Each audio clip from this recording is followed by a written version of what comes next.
बचने के लिए ऐसे बनाना है कि यूट्यूब पर डाला तो सबको समझ में आए कि हाँ अनुलोम विलोम ऐसा ही करना है।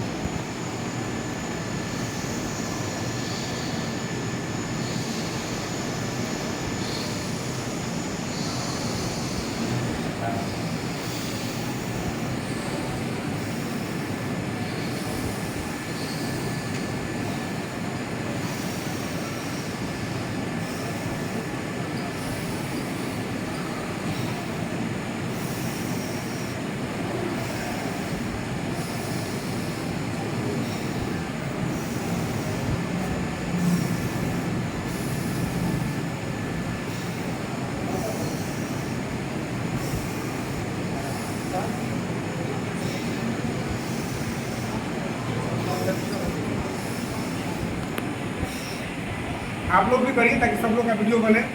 बोलिए कुछ बताइए इसके बारे में, कुछ बोलिए।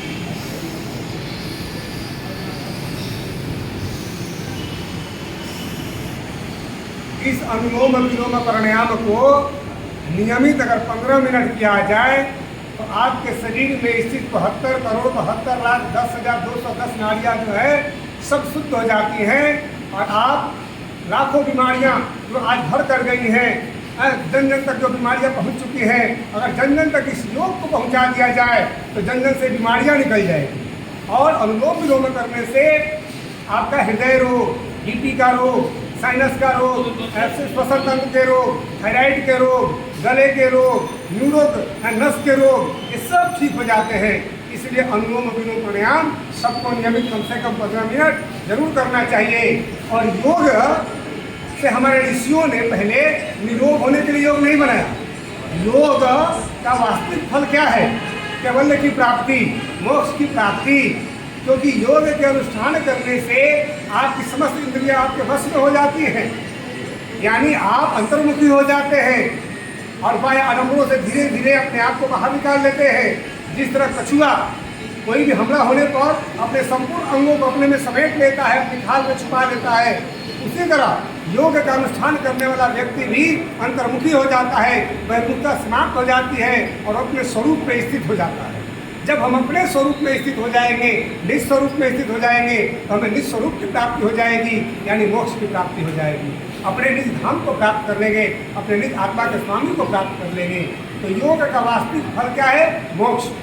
और दैनिक जीवन में हम लोग नियमित अगर आसन प्राणायाम का अभ्यास करते हैं तो रोग मुक्त होते हैं, दीर्घायु होते हैं और गंदे विचार आने बंद हो जाते हैं।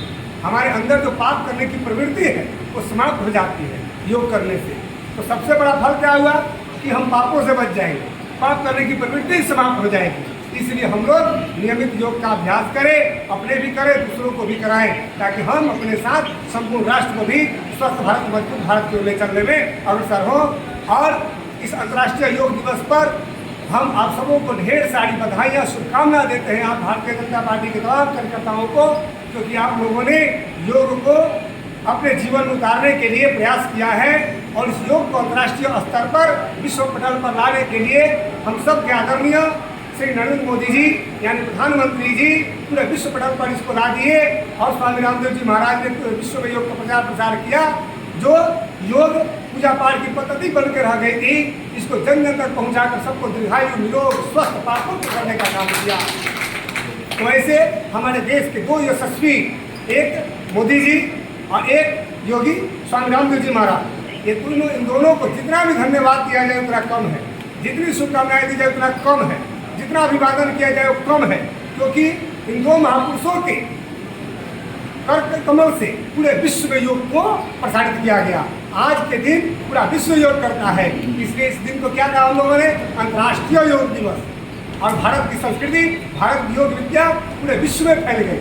तो इससे बड़ा गर्व की बात और हम लोग के लिए क्या होगा?